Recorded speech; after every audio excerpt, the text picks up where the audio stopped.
Hello everyone. Today we are here again for part 2 in finite element method. Quick summary of the part 1 lecture series. In last lecture we have discussed about the basic steps for solving any problem using finite element method. It may be structural or it may be fluid problem or it may be heat transfer problems.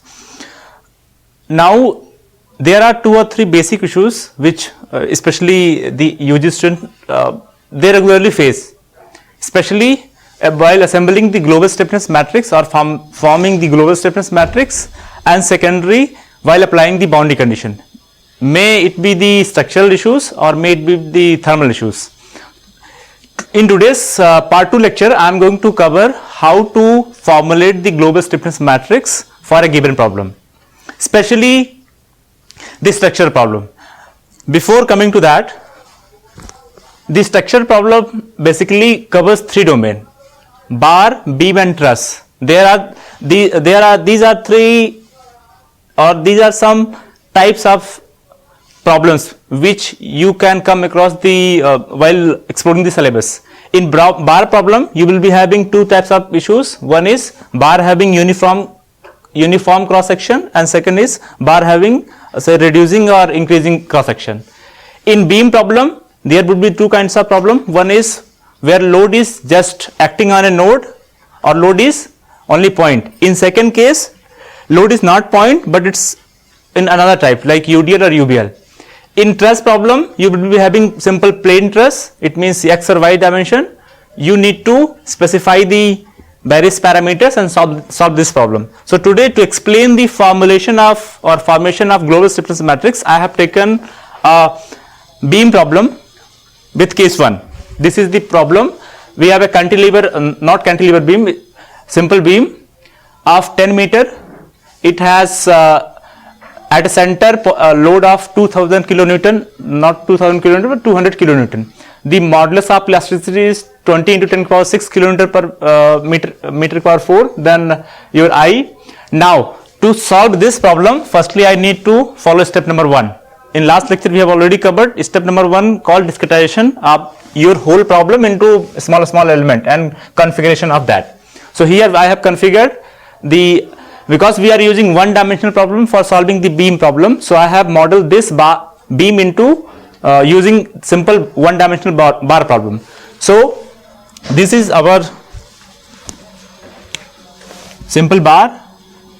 We have firstly noted the numbering of the elements because there is a point load, and we have also we are seeing that there is a discretization between the elemental length. So here at this point of time we need to specify a single node, because to apply the load at a particular point we need to specify the node at that particular point, because if you are not going to specify any node, then finite element problem or finite element method is not going to take the effect of this particular load. So that's why we have considered point number 2 over here and point number 3 over here. It means element 1, element 2, then node numbering element node number 1, node number 2, node number 3. Here at node number 3 also we are having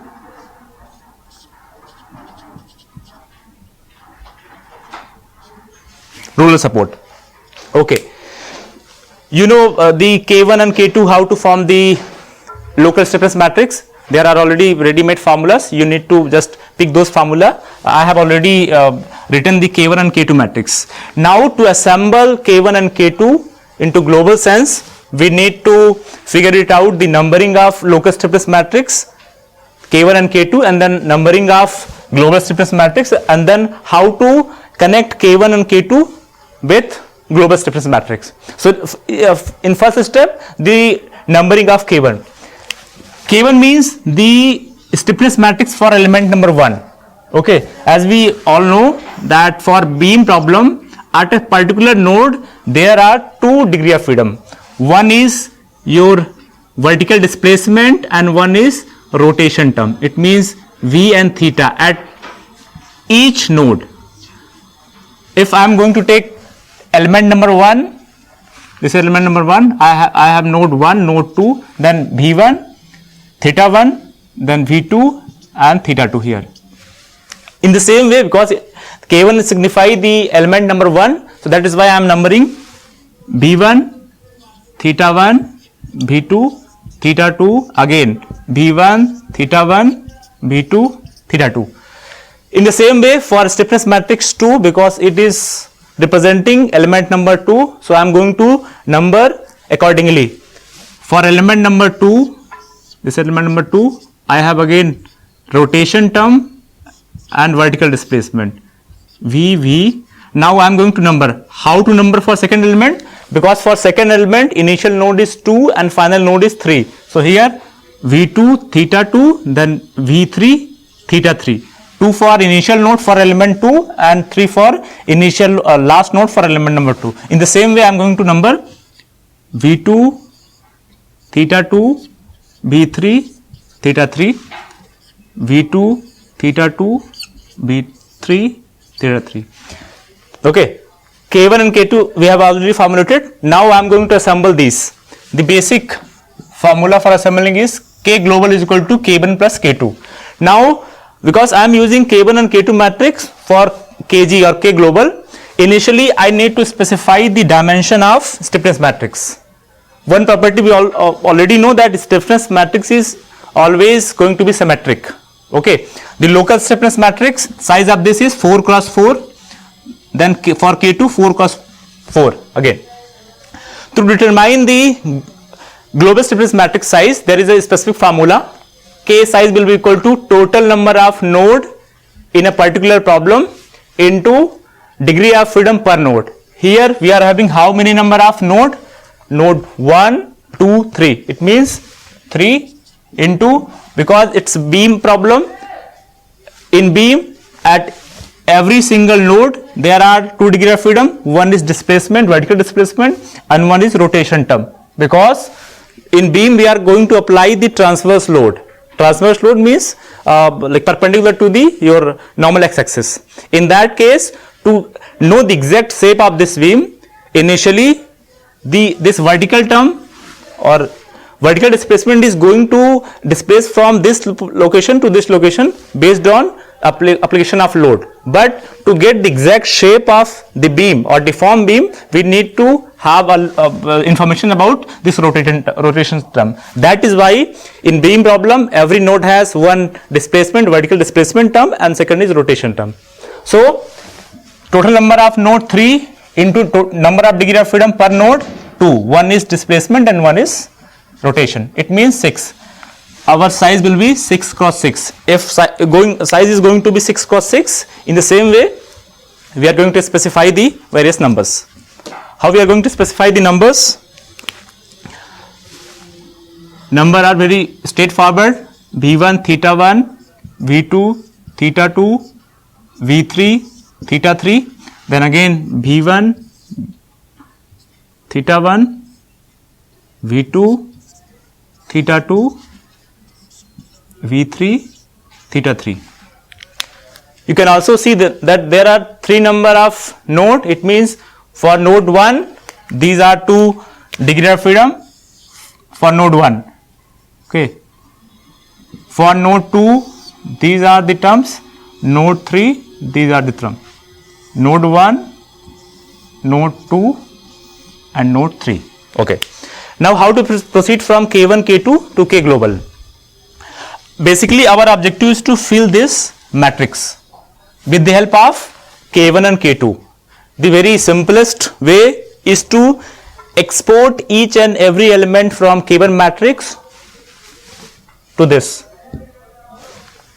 In the similar way, export each and every element of K2 matrix and grab it over here. Okay. One thing very common is that because in K1 and K2 we are having same constant 4800 by 125, 4800 by 125. The basic property is that if anything is common in this particular matrix, it means that this term is multiplied by each and every term. Because for K1 and K2 this is common, so we are going to take the same value as a common. So it's 4800 by 125. Now you need to focus, because here a small mistakes in numbering or find out the location of a particular element of a matrix, that is going to say distort your stiffness matrix. If your stiffness matrix is not correct, then your whole problem is going to be wrong. So how I am going to cover it? Firstly, locate the point number 1. The point number 1, it means it is located at V1 column and V1 row. Now again map V1 to global matrix. This is V1 row, V1 column. It means value is 12. I have put 12. Then theta 1 second column first row. This is 30. Then again beta 2 V1 minus 12, theta 2 V1 it is 30. In the similar way 30 100 minus 30 100 minus 30 50. Then for V2 again, this is V2, initial term is 12, then theta 1 V2, that term is minus 30, then 12, then minus 30. Okay, fourth is minus 30, not 50, minus 30, so make it more clear, minus 30, this is 100.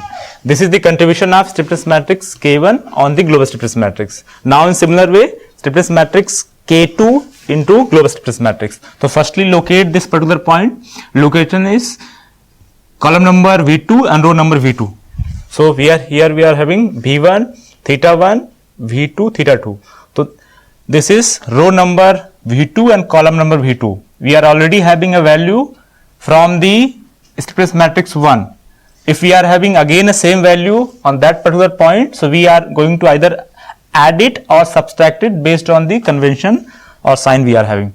So its location is V2 column and V2 row. V2 row, V2 column. So 12, here value is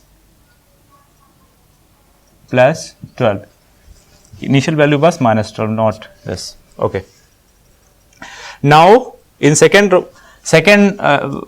element is your theta 2, column number theta 2, then row number V2 again. So we are having 30 minus 30 initial, this is plus 30, then column number V3 and row number V2. So column number V3 and row number V2 value is minus 12, then column number theta 3 V2, theta 3 V2 value is minus 30. Okay. For second row, the it means Q2. First element is 30. Location is row number Q2, column number V2. So column number V2 is here. Row number theta 2 is here. So value is minus 30 was the initial. This is plus 30. Then for second element theta 2, column theta 2, row theta 2, 100 plus 100. Then rest values are minus 30 and then 50. Third element beta 2 and theta 3, column number V2 this and theta 3, sorry beta 3. So minus 12, next value will be minus 30, then V3 and V3, the value is 12 minus 30. For last element the value would be 30, 50, then minus 30 and 100. This is the contribution of stiffness matrix K2. Now to make it more precise, here we are having 100 plus 100, 200 plus minus 30, it's going to be 0, plus minus 30, it is going to be 0, and plus minus, this was, sorry, 12 plus 12 is 24. Now, these four elements, V1 theta 1, V2 theta 2 till here, they were the contribution for element stiffness matrix K1, and these were the contribution for element stiffness matrix K2. You see, these four values has been changed. Why these four values changed? Because here node number 2 is common for element 1 and for element number 2. That is why for beta 2 and theta 2, it means these values, beta 2, theta 2 in column and beta 2 and theta 2 in row, we would be having their contribution, one from stiffness matrix K1 and one from K2. Now there are, you see there are many elements where we do not have any specific value. For that case, you are going to put simple 0, simple zeros. Now how to check that whether my stiffness matrix is correct or not? There is specific property that this is stiffness matrix is square, and if you draw the diagonal,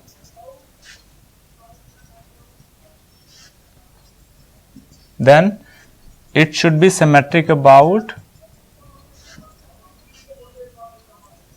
this.